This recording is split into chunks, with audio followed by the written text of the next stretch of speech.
Usual గా ఇంట్లో ఉన్న ఆడవాళ్ళకి వజైనల్ ఇన్ఫెక్షన్ కనుకుంటే సెక్షువల్ టైంలో అది మొగుడికి ట్రాన్స్ఫర్ అవుతుంది. ఇంకా ఆయన ప్రైవేట్ పార్ట్ లో గిక్కుంటా ఉంటాడు. ఆ బాధ తట్టుకోలేక మీరు గైనకాలజిస్ట్ దగ్గరికి వెళ్తే ఒక 1 వీక్ వాడమని చెప్పేసి మీకు యాంటీబయాటిక్స్ ఇస్తారు. ఆ యాంటీబయాటిక్స్ పవర్ మాక్సిమం ఒక 3 నెలలు పనిచేసేది. ఆ తర్వాత అది పనిచేయదు.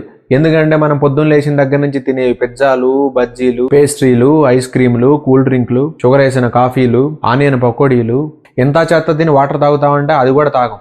సో ఆవిడకి అది మళ్ళీ ట్రిగ్గర్ అవుద్ది. ఆయన మళ్ళీ గీక్కుంటా ఉంటాడు. ఈసారి మళ్ళీ గైనిక్ దగ్గరికి వెళ్తే ఆవిడ మళ్ళీ తిట్టిద్ది అని భయంతో ఆల్రెడీ ఇంతకు ముందు ఆవిడ ఇచ్చిన ప్రిస్క్రిప్షన్ తీసుకుని మెడికల్ షాప్ లోకి వెళ్ళి సేమ్ టాబ్లెట్లు మళ్ళీ రిపీట్ చేస్తారు. మళ్ళీ 1 వీక్ యాంటీబయాటిక్స్ వాడతారు. మళ్ళీ ఆ యాంటీబయాటిక్స్ మిమ్మల్ని 3 నెలలు కాపాడుద్ది. మళ్ళీ మనం యాసిటీస్ గా మనం తినే దిక్కుమాలను తింటానే ఉంటాం. అది మళ్ళీ రీట్రిగ్గర్ అవుతానే ఉంటది. ఆయన మళ్ళీ గీక్కుంటానే ఉంటాడు. గుర్తుపెట్టుకో, నువ్వు వేసుకున్న యాంటీబయాటిక్స్ అనేవి మీ వజైనాలోని ఇన్ఫెక్షన్ తో పాటు మీ బాడీలో మీకు పనికి వచ్చే హెల్తీ సెల్స్ ని కూడా చంపేస్తాయి. దానివల్ల మీ ఇమ్యూనిటీ పవర్ చాలా చాలా తగ్గుద్ది. ఏమయ్యా, ఎన్నిసార్లు మీ ఆవిడకి టాబ్లెట్లు వాడేస్తావు, నువ్వు ఎన్నిసార్లు ఇలా గోక్కుంటావు? అంత సమ్మగా ఉందా గోకుతుంటే? ఇక మనోడు ఫ్రస్ట్రేషన్ పీక్ స్టేజ్ కి వెళ్ళిపోయి నువ్వేం పొద్దున్న లేచిన దగ్గర నుంచి జంక్ ఫుడ్లు తెగ తింటావు, వాటర్ సరిగ్గా కూడా తాగవు, నీ వల్ల హెల్దీగా ఉంటున్న నాకు ఆ వైరస్ ట్రాన్స్ఫర్ అవుతున్నాయి అని చెప్పేసి ఒక పెళ్ళానికి ఒక పెద్ద వార్నింగ్ ఇస్తాడు. ఆవిడేమో డిఫెండ్ చేసుకోవడం కోసం ఇది నా వల్ల నీకు వచ్చిందని గ్యారంటీ ఏంటి, నీ వల్ల నాకు వచ్చి ఉండొచ్చు కదా అని రివర్స్ లో గేమ్ స్టార్ట్ చేసి ఈ గొడవ పెద్దదైపోయి డిస్కషన్ ఎక్కడికో వెళ్ళిపోద్ది. నీకు డయాబెటీస్ ఉందని చెప్పేసి ఆవిడంటే, నీకు పీసీఓడి ఉందని చెప్పేసి ఈయనంటాడు. మీ నాన్నకి సొరియాసిస్ ఉందని చెప్పేసి ఈయనంటే, మీ అమ్మకి ఆర్థరైటిస్, సయాటికా ఉందని చెప్పేసి నెక్స్ట్ లెవెల్కి వెళ్ళిపోతాడు ఈయన. చివరాఖరికి పెళ్ళంతా కూడా కండంతో సెక్స్ చేయాల్సి వచ్చిందని చెప్పేసి తలబట్టుకుని ఆయన,